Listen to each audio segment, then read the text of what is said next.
Ayan, good morning po sa ating lahat mga kababayan. Nakakagulat po at nakakamangha.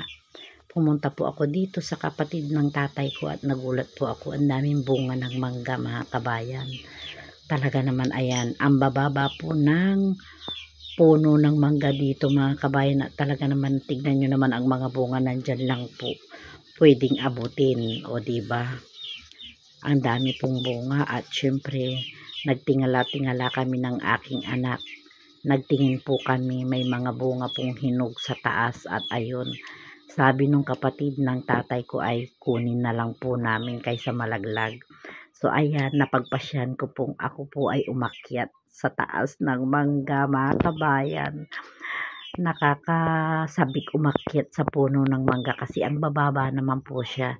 Hindi po siya mahirap akyatin. Kasi tingnan nyo naman po, di ba?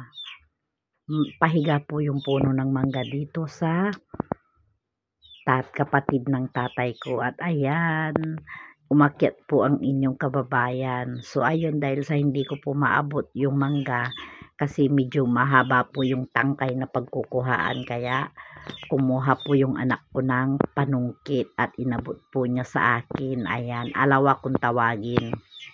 O diba?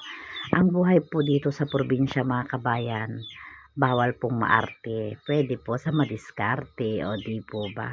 Tiyaga lang at sipag po ang buhay dito sa probinsya. Kung marunong ka mag-ikot-ikot sa mga bukid-bukid ay hindi ka magugutuman.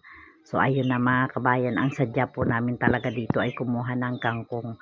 Pero dahil po sa madaming puno ng mangga, sabi nung kapatid ng tatay ko, tingnan daw namin yung puno ng mangga.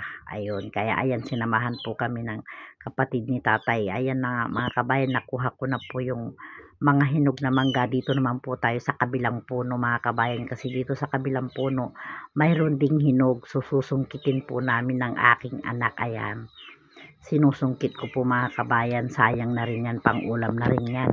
Sakto mga kabayan, may ginisa akong alamang. O diba, dito sa probinsya alamang at mangga ay ulam na mga kabayan. O tignan nyo naman, ayan, hinog na po yan mga kabayan. At syempre matamis po yan kasi hinog po sa puno. O diba, yan po ang buhay ng inyong kabayan dito sa probinsya, dito po sa Pangasinan mga kababayan. Sipag at tiyaga lang po. Ayun, sana po may natutunan po kayo sa aking video.